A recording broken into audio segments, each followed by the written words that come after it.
বিপত্তারিণী পুজোয় ভক্তদের ঢল কীর্ণাহার ভদ্রকালী মন্দিরে প্রার্থনায় মঙ্গল ও বিপদ মুক্তির কামনা। এবার শ্রাবণ মাসের শুভ তিথিতে পালিত হচ্ছে হিন্দু ধর্মাবলম্বীদের অন্যতম গুরুত্বপূর্ণ ব্রত ও উৎসব বিপত্তারিণী পূজা। বীরভূমের কীর্ণাহারের ভদ্রকালী মন্দিরে এদিন সকাল থেকেই ভক্তদের উপচে পড়া ভিড় লক্ষ্য করা যায়। নারী পুরুষ নির্বিশেষে বহু ভক্ত স্নান সেরে পরিষ্কার বস্ত্র পরে উপবাস বা নিরামিষ আহার পালন করে দেবী বিপত্তারিণীর আরাধনায় অংশ নেন।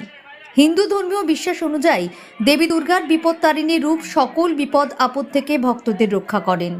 আষাঢ় মাসের শুক্লপক্ষের তৃতীয়া থেকে নবমী তিথির মধ্যে পড়া মঙ্গলবার বা শনিবার এই ব্রত পালিত হয়। তবে পঞ্জিকা অনুযায়ী নির্ধারিত দিনে এই পূজার আয়োজন করা হয়।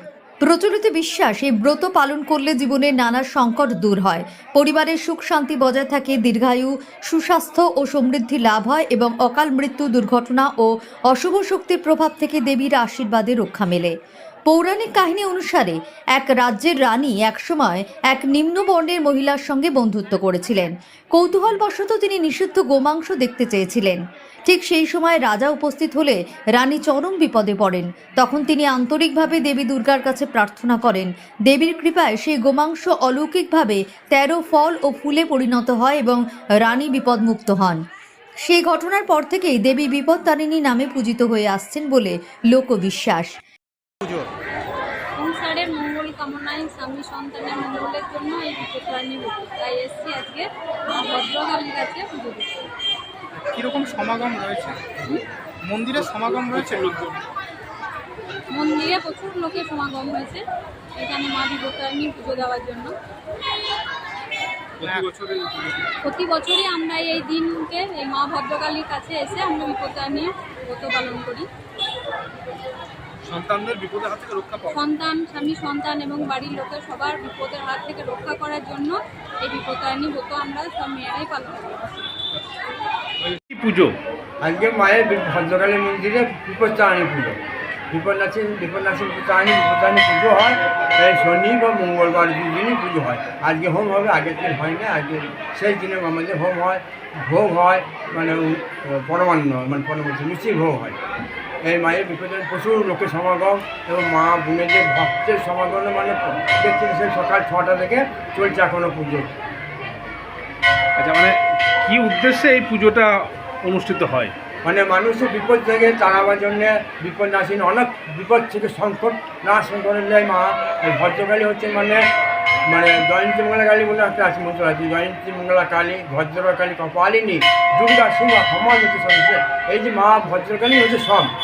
মা ভদ্রকালী হচ্ছে মানে বিপদ থেকে তারায়, বিপত্তারিণী ভদ্রকালী, তারা, শিব, দুর্গা সব উনি প্রণামন্ত্রী সব বলে দিয়েছেন।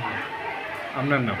আমার নাম হচ্ছে, এমনি ডাক নাম হচ্ছে আমার ভ্রমণ, আর এমনি আমি শঙ্কর মঠের শিষ্য দেবসর ব্রহ্ম ছিল আমার নাম। কীর্ণাহার ভদ্রকালী মন্দিরে এদিন লাল শাড়ি বা লাল বস্ত্র, সিঁদুর, লাল জবা ও অন্যান্য ফুল, দূর্বা, বেলপাতা, আমপাতা, নারকেল, কলা সহ বিভিন্ন ফল, মিষ্টি, ধূপ, প্রদীপ, পান, সুপারি এবং লাল ডোর নিবেদন করে দেবীর পূজা হয়। পূজার পাশাপাশি ভক্তরা বিপত্তারিণী ব্রত কথা পাঠ ও শ্রবণ করেন এবং নিজেদের ও পরিবারের সুখ শান্তি, সুস্বাস্থ্য ও মঙ্গল কামনায় প্রার্থনা জানান। পূজা শেষে ভক্তদের মধ্যে প্রসাদ বিতরণ করা হয়। পাশাপাশি হাতে বাঁধা হয় লাল 13 ডোর ও দূর্বা দিয়ে 13 ফাঁস দেওয়ার রীতি রয়েছে, যা দেবীর আশীর্বাদের প্রতীক এবং বিপদ থেকে সুরক্ষার নিদর্শন হিসেবে বিবেচিত। মন্দির চত্বরে সারাদিন ধরে ছিল ভক্তদের দীর্ঘ লাইন ও উৎসব মুখর পরিবেশ। মূলত বিবাহিতা নারীরা স্বামী ও পরিবারের কল্যাণ কামনায় এই ব্রত পালন করলেও অবিবাহিত নারীরাও সুখ শান্তি ও মঙ্গল লাভের আশায় ব্রত পালন করেন। পশ্চিমবঙ্গের বিভিন্ন মন্দির ও বাড়িতেও এই উপলক্ষে বিশেষ পূজা, ব্রতকথা পাঠ এবং প্রসাদ বিতরণের আয়োজন করা হয়। এদিনের আরেকটি উল্লেখযোগ্য দিক ছিল মন্দির প্রাঙ্গণে একাধিক বিবাহের আয়োজন। শুভ দিন হিসেবে বিবেচিত হওয়ায় বহু পরিবার এই তিথিতেই পাত্রপাত্রীর শুভ পরিণয়ের আয়োজন করেন। ধর্মীয় আচার, ভক্তি, পারিবারিক মিলন এবং সামাজিক সম্প্রীতির আবহে মুখর হয়ে ওঠে কীর্ণাহারের ভদ্রকালী মন্দির চত্বর। भारत माता की, भारत माता की। हेलो भाई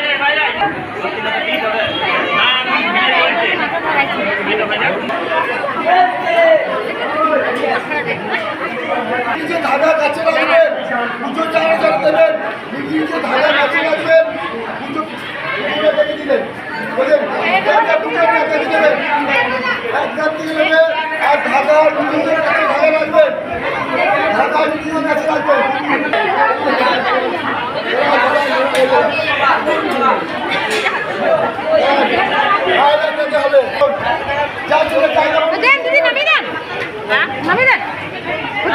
सब मिल जाएगा